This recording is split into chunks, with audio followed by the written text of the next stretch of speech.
একটি দেশ পেয়েছি আমরা, সেখানে যদি আবার দেখি আমরা যে উল্টো পাল্টা হচ্ছে, চাটুকরাতা হচ্ছে, ফ্যাসিজম আবার হচ্ছে, আবার প্রয়োজনে রক্ত দিতে। আজকে দেশ ফ্যাসিবাদ মুক্ত হয়েছে, সাংবাদিকদের পেশাগত মান উন্নয়ন করা, অধিকার আদায়ের একটি প্ল্যাটফর্ম করা, এগিয়ে যেতে হবে। এমন অনেক পথ বাকি রয়েছে। সেই মহান রব্বুল আলামিনের যার মেহেরবানিতে আমরা আজকে এই সুন্দর একটি আয়োজনে একত্রিত হতে পেরেছি। সেই মহান রব্বুল আলামিনের শানে শুকরিয়া জ্ঞাপন করছি।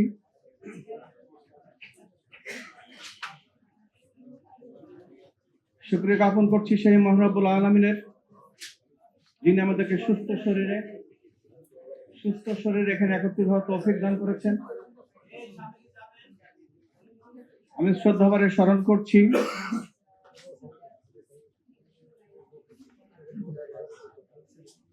এদেশের ভাষা আন্দোলন, এদেশের মহান মুক্তিযুদ্ধ, এদেশের 24-এর গণঅভ্যুত্থান, যারা জীবন উৎসর্গ করেছেন, যাদের রক্তের বিনিময়ে, যাদের রক্তের উপরে দাঁড়িয়ে আজকে আমরা কথা বলছি, লাল সবুজের পতাকা পেয়েছি, সুন্দর একটি বাংলাদেশ পেয়েছি।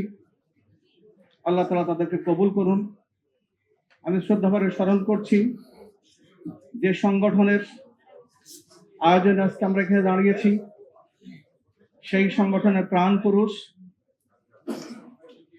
সেই সংগঠন যিনি লালন করেছেন, এতদিন ধারণ করেছিলেন, এদেশের হাজারো সাংবাদিকের উস্তাদ, আমার উস্তাদ মরহুম আলতাফ হোসেন, যিনি মুগদা কবরস্থানে শায়িত রয়েছেন। আল্লাহ তাআলা তাকে জান্নাতের সুউচ্চ মাকাম দান করুন। আজকের এই মহতি আয়োজনের আমাদের সম্মানিত সভাপতি, জাতীয় সাংবাদিক সংস্থার নীতি নির্ধারণ পরিষদের সভাপতি,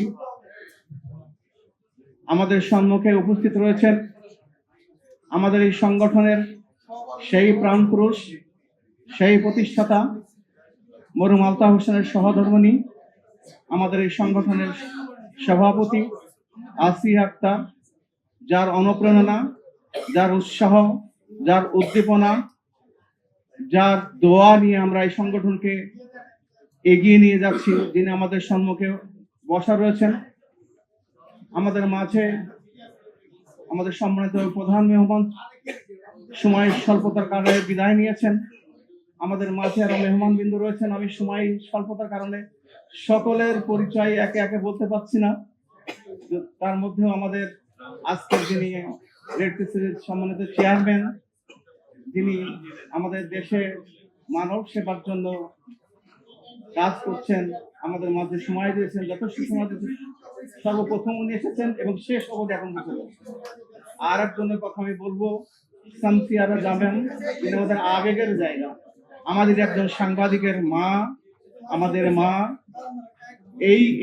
এই হলেই যিনি আমাদের এই কমিটির শপথ নিয়েছিলেন, যার কাছ থেকে আমরা শপথ নিয়েছিলাম, আমাদের তাহির জামান প্রিয়র মা, শহীদ সাংবাদিক তাহির জামান প্রিয়র মা সহ আমাদের ডক্টর রাবি আব্দুল্লাহ, স্কলার এবং শামীম সাহেব সহ আরো নেতৃবৃন্দ যারা রয়েছেন, সকলকে, আমাদের বিশ্বরাজ সাহেব, আমাদের পুরনো সাথী, সকলকেই, আমাদের নফিল সাহেব সহ আরো যারা আছেন, আমাদের সরোজ সাহেব সহ সকলে আরো যারা আছেন, এবং আমার সম্মুখে সমবেত যারা আছেন, সকলকেই আমি আমার অন্তরস্থল থেকে মহরত জানাচ্ছি, কৃতজ্ঞতা প্রকাশ করছি যে আপনারা সময় দিয়ে, শ্রম দিয়ে এবং অর্থ দিয়ে বিভিন্নভাবে এই অনুষ্ঠানকে সফল করার জন্য সহযোগিতা করেছেন। কথা বলার যেহেতু সুযোগ নেই, আমি পরিচালককে বলছিলাম যে আমার কি সুযোগ আছে, সুযোগ হবে, যাকে অবশেষে সুযোগ পেয়েছি। দুটো কথা বলবো আমি। একটি হচ্ছে যে জাতীয় সাংবাদিক সংস্থা, আমরা একটু নীরবে কাজ করি, আনিস, আমি দুটি কথা বলবো। জাতীয় সাংবাদিক সংস্থা 1982 সালের 12ই ফেব্রুয়ারি ওরা 11 জন প্রতিষ্ঠা করেছিলেন। তার মধ্যে আমাদের একজন আছেন, এই যে তরুণ, সব কালো কিন্তু একটু কালো না, সব সাদা, ঠিক আছে না?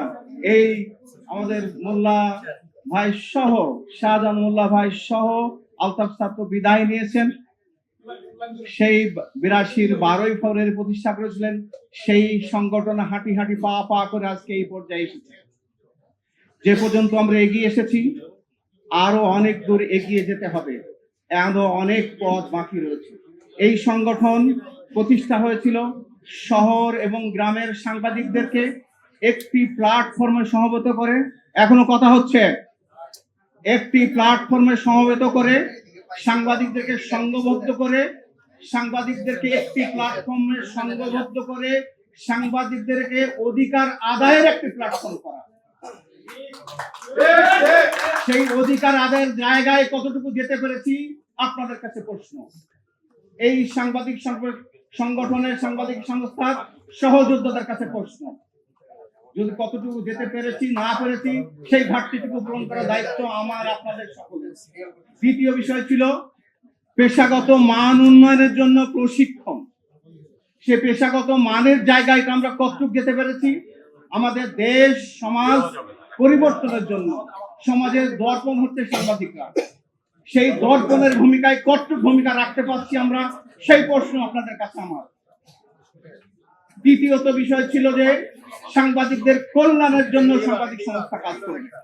আসুন আমরা যে উদ্দেশ্য এবং যে লক্ষ্য নিয়ে সাংবাদিক সংস্থা প্রতিষ্ঠা হয়েছিল, সাংবাদিকদেরকে ঐক্যবদ্ধ করা, সাংবাদিকদের পেশাগত মান উন্নয়ন করা, সাংবাদিকদের কল্যাণে কাজ করা, সেই বিষয়গুলোকে সম্মুখে রেখে আমাদের যতটুকু এগিয়েছি, বাকি পথ চলতে হবে, তার জন্য আমরা সংকল্পবদ্ধ হই, তার জন্য আমরা সিদ্ধান্ত গ্রহণ করি। নিজেদের মধ্যে যে অনৈক্য আছে সেই অনৈক্য দূর করে ঐক্যবদ্ধ হবে এ দেশ, এই সমাজ পরিবর্তনের জন্য আমরা চেষ্টা করি। আজকে দেশ ফ্যাসিবাদ মুক্ত হয়েছে, জঞ্জাল মুক্ত হয়েছে, দেশের একটি নির্বাচন হয়েছে, নির্বাচনের পর একটি স্বাধীন সুন্দর দেশ পেয়েছে। আমাদের মা একটি কথা বলে গেছেন যে আমাদের ছেলেরা রক্ত দিয়েছেন, রক্ত দেওয়ার পর একটা নির্বাচন হয়েছে, একটি দেশ পেয়েছি আমরা। সেখানে যদি আবার দেখি আমরা যে উল্টো পাল্টা হচ্ছে, চাটুকরাতা হচ্ছে, ফ্যাসিজম আবার হচ্ছে, আবার প্রয়োজনে রক্ত দেব, কিন্তু আমরা চাইনি আবার যেন রক্ত দেওয়া লাগে। আমাদের কলম শানিত ভাবে সেই চেষ্টা করতে হবে, আমাদের কলম চলবে, কলমের সেই কালোকে কালো, সাদাকে সাদা, তেলবাজ নয়, ধান্দাবাজি নয়, হলুদ নয়, সাদা সাদাকে সাদা, কালোকে কালো বলার জন্য আমাদের সিদ্ধান্ত গ্রহণ করতে হবে, সমাজ পরিবর্তনের জন্য সিদ্ধান্ত নিতে হবে। দ্বিতীয় পর্যায়ে আমি আসি, সেটা হচ্ছে রমজান। আজকে রমজানের 17 তারিখ, আজকে আরো দুইটি ঐতিহাসিক দিন। আজকে আমরা বিভিন্ন মত এবং পথের থাকতে পারি, কিন্তু আজকে হচ্ছে 7ই মার্চ, একটি ঐতিহাসিক দিন ছিল বাংলাদেশের প্রেক্ষাপটে। আরেকটি দিন হচ্ছে 17ই রমজান, ইসলামের একটি ঐতিহাসিক দিন, বদর দিবস। এই বদর দিবসের বদর যুদ্ধে মুসলমানদের প্রথম যুদ্ধ বদর যুদ্ধ, তাই নয় কি? সুসজ্জিত 1000 বাহিনীর বিরুদ্ধে 313 জন জিতেছিল। কিসের কারণে? দৃঢ়তা, মনোবল, সংকল্পবদ্ধ শক্তি, তাই নয় কি? সুসজ্জিত বাহিনীর বিরুদ্ধে জিতেছিল একটাই কারণ, সংকল্পবদ্ধ ইমানি শক্তি, সুসংগঠিত শক্তি। সেই সুসংগঠিত ভাবে যে আমরা চ্যালেঞ্জ গ্রহণ করতে পারি, আজকেও আমাদের পক্ষে সম্ভব নয় কি? আর আসুন আমরা সেই রমজানে আত্মশুদ্ধির জন্য চেষ্টা করি, তাকওয়া অর্জনের জন্য চেষ্টা করি, সেই তাকওয়া অর্জনের জন্য, আত্মশুদ্ধির জন্য চেষ্টা করি, মানব কল্যাণের জন্য চেষ্টা করি। মানব কল্যাণের মাধ্যমেই আল্লাহ তাআলার সন্তুষ্টি অর্জন করা সম্ভব। আপনাদেরকে সেই আহ্বান রেখে আপনাদের সকলের কাছ থেকে দোয়া আছে, আজকের এই প্রোগ্রামকে, সভাকে যারা সফল করার জন্য অক্লান্ত পরিশ্রম করেছেন, বিশেষ করে আমাদের দপ্তর সম্পাদক রাব্বি, আমাদের সানভীর, আর আমাদের মেহেদি, আমাদের শহীদুল ইসলাম সাহেব, আরো যারা ছিলেন, আমি আর আমাদের মঞ্জু ভাতিজার কথা নাই বা বললাম, আমাদের জাফরুল্লাহ সহ সার্বিকভাবে যারা সহযোগিতা করেছেন সকলকে, এবং বিশেষ করে আমাদের এই মেহমানরা যারা এসে আমাদেরকে এই অনুষ্ঠানকে সমৃদ্ধ করেছেন, আমাদেরকে অনুপ্রেরণা দিয়েছেন, তাদের প্রতি কৃতজ্ঞতা প্রকাশ করে আপনাদের সকলকে আবার ধন্যবাদ জানিয়ে আমার জন্য দোয়া আছে, আমার মরহুম ওস্তাদ আলতাফ হোসেনের জন্য দোয়া আছে, আগামী দিনে বাংলাদেশ সুন্দর বাংলাদেশ হোক, এই কামনা রেখে শেষ করছি। আল্লাহ হাফেজ।